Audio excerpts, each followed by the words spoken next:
안녕하세요. 주식일보 한중입니다. 최근에 중국 쪽 이 AI 투자에 대해서 계속해서 이슈가 좀 나오고 있는 상황입니다. 최근에는 이 알리바바에서 AI에 75조를 투자한다는 이슈가 있었는데, 과연 관련해서 국내 기업은 어떤 기업들이 연관이 되어 있는지 오늘 그 부분에 있어서 좀 말씀을 드려볼까 합니다. 오늘 영상의 킥은 중국 AI의 50%의 점유율 관련해서 오늘 집중적으로 좀 이야기를 해볼 예정이니까요. 참고해 주시고 따라와 주시면 좋을 것 같습니다. 바로 함께 보시죠. 자, 중국의 AI 공습에 이 성공격인 이 마윈이 돌아왔습니다. 그냥 돌아온 것도 아니고 이 돈다발을 들고 돌아왔는데요. 이번 알리바바가 향후 3년간 이 클라우드와 AI 하드웨어 인프라 구축에 총 3,800억 위안 하나로 약 75조 원 이상을 투자할 계획이라고 합니다. 최근 이 중국 내에 이 AI와 그리고 클라우드 수요가 급격하게 늘어나면서 알리바바의 실적이 큰 폭으로 성장을 하고 있는 추세입니다. 지난해 4분기 매출액이 2,802억 위안 환화로 약 55조 2천억 정도 되는데, 전년 대비해서 8% 정도 증가를 했고요. 특히 이 클라우드 사업 부분 매출액이 317억 위안 하나로 약 6조 3천억 정도, 즉 13% 정도 증가를 했습니다. 주가 역시 현재 이 알리바바의 차트를 보면은 올해 4분기 실적 발표가 나오고, 그러니까 지난해 4분기 실적 발표죠. 지난해 4분기 실적 발표가 올해 1월 달에 발표가 되고 나서 주가 상승이 굉장히 큰 폭으로 나온 것을 확인을 할 수가 있습니다. 1년 대비해서 61.95% 정도의 주가 상승이 이루어졌는데, 최근만 본다고 한다면은 굉장히 큰 폭으로 또 급격한 상승이 나왔다라는 점을 우리가 확인을 할 수가 있습니다.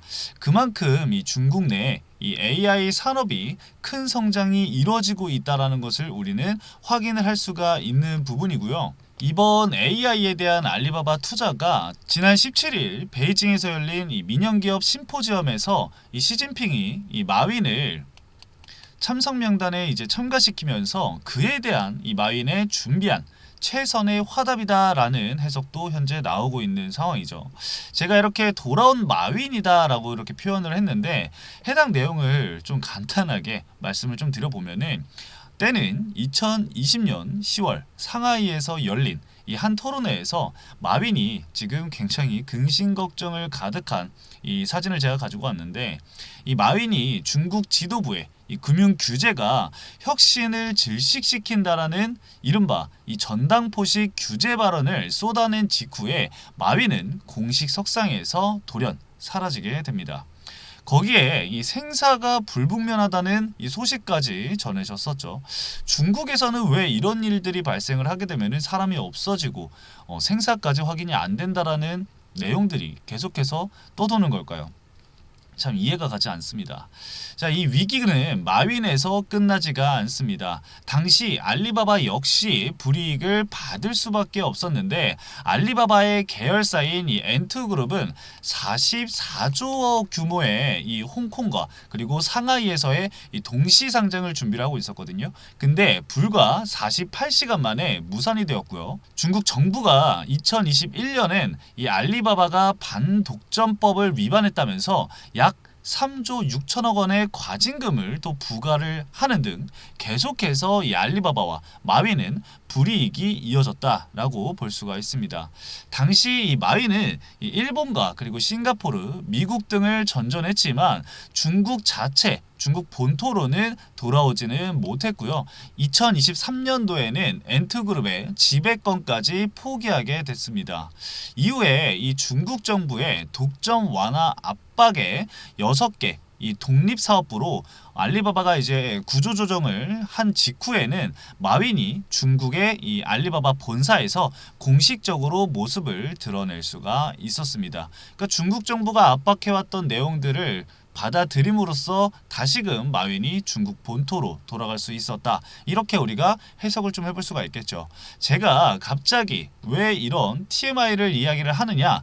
사실 이만큼 제가 중요한 이야기를 하고 있다라는 거예요. 그만큼 알리바바의 이 마윈이 뒤늦은 이 우국 충정을 보인 만큼 향후 알리바바의 AI 산업에서는 중국 정부의 지원이 계속해서 있을 것으로 판단이 되기 때문입니다. 그 예시로 최근 애플이 중국에서 이 자체 AI 기능인 이 애플 인텔리전스 서비스 파트너로 기존 바이두와 계약을 했었는데, 그 계약을 파기를 한 후에 최종적으로 이 알리바바를 선택한 것이 그 예로 우리가 좀 생각을 해볼 수가 있을 것 같습니다. AI에 대한 이 미중 패권 전쟁이 이루어지고 있는 만큼 알리바바의 역할이 굉장히 중요해질 것이고, 현재 이 중국 내 오픈 대형 언어 모델 순위 상위를 좀 살펴보면은 10개 모델 전부 이 알리바바의 언어 모델인 Q1을 기반으로 했다라는 해석이 이어지고 있는 만큼 이 알리바바의 AI 행보에 우리가 조금 더 집중을 해볼 필요가 있겠다, 이렇게 좀 말씀을 드리고 싶습니다. 자, 그러면은 가장 중요한 게 무엇일까요? 이 알리바바와 관련된 기업이 어디, 국내 기업의 어느 기업에 과연 가장 큰 연관이 있을지, 그 부분을 우리 함께 알아볼 건데, 오늘 말씀드릴 기업은 2개 정도 좀 말씀을 드려볼까 합니다. 물론 더 찾아보면은 좀 더 많은 기업들이 특징주로 엮이고 과거의 상승 이력이 있겠지만, 실질적으로 이 알리바바와 엮인 기업들 딱 2개만 말씀을 드리도록 하겠습니다. 자, 먼저 첫 번째로는 관련주 GRT입니다. 이 GRT는 최근 주가 상승으로 많은 분들이 익숙하신 종목일 거라고 생각을 합니다. GRT는 중국의 이 낭조 정보의 AI 서버용 실리콘 서머 패드 및 여러 제품들을 좀 공급을 하고 있는데, 해당 제품들은 이 서버 제조 말고도 뭐 5G, 뭐 6G까지 있겠죠. 뭐 통신 관련, 그리고 자동차, 드론, 레이더, 항공, 우주 등 모든 산업들을 좀 포함해서 뭐 방위 산업에도 또 사용을 할 수가 있다라고 합니다. 이 낭조 정보는 중국 내에 AI 시장의 50%를 점유를 하고 있는 기업이기도 하고요.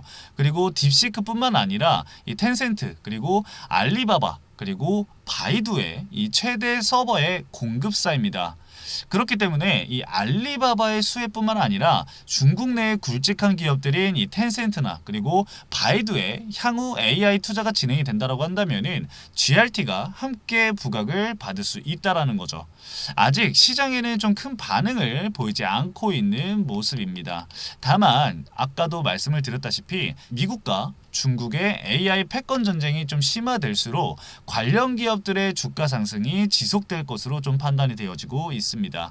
현재 차트만 보더라도 과거 주가 상승 이후에 조정이 좀 나온 모습인데, 이전에 작년에 주가 상승이 나왔던 구간에 이 악성 물량을 좀 소화하는 구간이었다고 저는 판단이 되어집니다. 작년 10월 달에 주가 상승이 나왔었던 거는 이 GRT에 미국 자회사가 있는데, 미국에 이제 나스닥에 상장을 한다, 그러한 이슈가 있으면서 굉장히 큰 폭의 주가 상승이 나왔었죠. 그로 인해서 단기간 또 차익 실현 물량이 나오다 보니까 해당 구간에 두터운 매물대가 악성 물량이 쌓일 수밖에 없고, 그 악성 물량이 다시 매도 물량이 좀 나오면서 다시 조정이 나왔다, 이렇게 해석을 해볼 수가 있겠습니다. 그래서 현재 구간에서 단기적으로 좀 박스권을 형성을 하고 있는 시점이기 때문에 장기 평선 위쪽으로 계속해서 주가를 이어간다라고 한다면은 추가적인 AI, 중국 쪽 AI 이슈가 있을 때 GRT가 대장으로 움직여줄 가능성이 매우 높다, 이렇게 말씀을 드리도록 하겠습니다. 자, 두 번째 종목 보도록 하겠습니다. 다음 종목은 딥노이드라는 종목입니다. 자, 이 딥노이드가 오늘 주가 하락이 좀 강하게 나왔습니다. 전일 대비해서 대략적으로 한 9% 정도 하락이 나오면서 장대 음봉을 좀 형성을 해줬는데, 금일 주가 하락 이슈는 최근 중국 딥시크의 이 개인정보 유출 논란이 국내 AI 서비스 업체들의 이 딥시크 AI 모델 도입에 악재로 좀 반영이 되면서 주가 하락이 크게 이어졌다고 우리가 좀 볼 수가 있겠습니다. 사실 이 개인정보 유출 가능성 자체 같은 경우는 딥시크가 자체 제공하는 이 앱이나 그리고 이 웹을 사용할 때만 좀 해당이 된다라고 볼 수가 있겠는데, R1이나 이 AI 모델을 활용하는 것에는 좀 무관하다라고 볼 수가 있을 것 같아요. 이게 좀 자칫 오해를 불러올 수 있다라는 우려가 커지면서 주가에도 좀 악영향이 미쳤다라는 건데, 최근 좀 다양한 논란이 제기가 되면서 딥시크의 이 AI 모델을 활용하는 것만으로도 사용자 정보를 중국에 보낸다라는 오해를 받을 수 있기 때문이다 라고 해요. 딥노이드뿐만 아니라 사실 이스트소프트 역시 관련해서 주가 조정이 좀 큰 폭으로 나온 상황이에요. 딥노이드 같은 경우는 9% 정도 하락을 했는데, 이스트소프트나 8% 정도, 6%인가 8%인가 하락이 나왔던 것 같아요. 자, 명확하게 좀 말씀을 드려보면은 이 API의 경우에는 기업들이 좀 본인들의 서버나 그리고 클라우드에다가 좀 설치를 해서 사용하는 것이라서 정보가 넘어가는 것은 불가능하다라고 해요. 현 시점 주가 조정이 나온 악재 같은 경우는 이 해당 오해로 인해서 조정이 나왔다라는 점, 그렇다라고 한다면은 그에 따른 회복세를 우리가 1차적으로 생각을 좀 해볼 수가 있을 것 같고요. 알리바바와의 이 연결고리를 좀 생각을 해보면은, 지난 2018년도에 알리바바와 이 딥노이드가 기술 제휴 업무 협약을 체결을 진행을 했고요. 2021년 코스닥 상장 당시에 이 알리바바와 중국 시장을 겨냥한 이 의료 AI 서비스를 준비 중이다라고 밝힌 바가 있습니다. 그리고 우리가 추가적으로 또 이 상승 모멘텀으로 바라볼 수 있는 게, 최근에 이 딥노이드가 그 영상 촬영 관련해 가지고 미국의 FDA 승인까지 추진을 하고 있다라고 얘기가 있었죠. 그러한 부분들이 향후 호재로 받아들여질 경우에는 이 모멘텀 자체가 좀 남아 있다라고 우리가 볼 수가 있겠습니다.